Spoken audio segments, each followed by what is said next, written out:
problem of how to write numbers efficiently has been with humanity for as long as there have been sheep to count or things to trade. The simplest, most primitive way to do this was, and still is, by tallying, making a single mark, usually a line or something just as simple, for each thing counted. Thus, 1, 2, 3, 4, 5 were carved or written. The simplicity of the tally system is its greatest weakness. It uses only one symbol, so very long strings of that symbol are needed for writing even moderately large numbers. As civilization progressed, various cultures improved on this method by inventing more number symbols and combining them in different ways to represent larger and larger numbers. Examining a few of those earlier numeration systems can illustrate the power and convenience of our current system for writing numbers. During the centuries from before 3000 BC to about 1000 BC, the ancient Egyptian civilization improved on the tallying system by choosing a few more number symbols and stringing them together until their values added up to the number they wanted. These symbols were hieroglyphics, that is, they were small pictures drawings of common or not so common things. The order of the symbols didn't matter, as long as they added up to the right value. Of course, the pictures with the largest possible values in each case were used to make the writing process more efficient. Even so, larger numbers often require fairly long strings of symbols. For instance, the number we would like to write as 1,213,546 is this in the Egyptian system.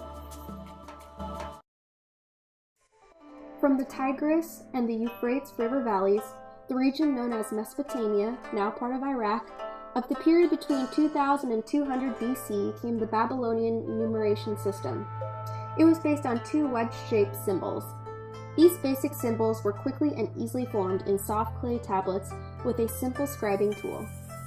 The Babylonians wrote on such tablets, which were then baked hard to form a permanent record. Many of these tablets survive.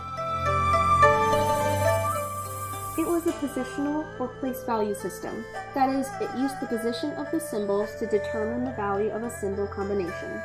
The scribes multiplied successive groups of symbols by increasing powers of 60, much as we multiply successive digits by increasing powers of 10.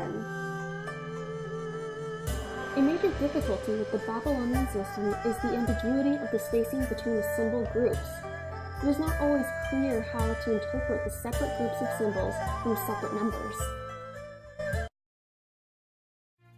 The dominance of civilized Europe by the Roman Empire from about the 1st century BC to the 5th century AD made Roman numeration the commonly accepted European way of writing numbers for many centuries afterwards, even into the Renaissance. Like the Egyptian system, Roman numeration is additive and not positional.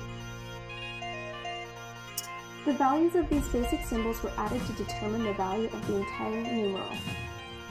A peculiar feature of the Roman system is a subtractive device, introduced in later years for efficiency. The values of symbol combinations were found by subtraction. If a basic symbol in a numeral had a smaller value than one immediately to its right, then the smaller value was subtracted from the larger one to get the value of the pair.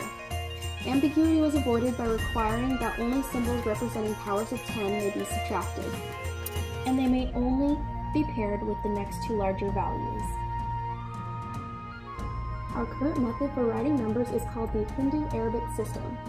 Invented by the Hindus sometime before 600 AD and refined over succeeding centuries, it was picked up by the Arabs during the Islamic expansion into India in the 7th and 8th centuries. The Europeans in turn learned it from the Arabs. It uses place values and is based on powers of 10. Its basic symbols 0, 1 through 9 are called digits and are represented by the numbers 0 through 9. Nobody quite knows why the number 10 was originally chosen as the base for this system.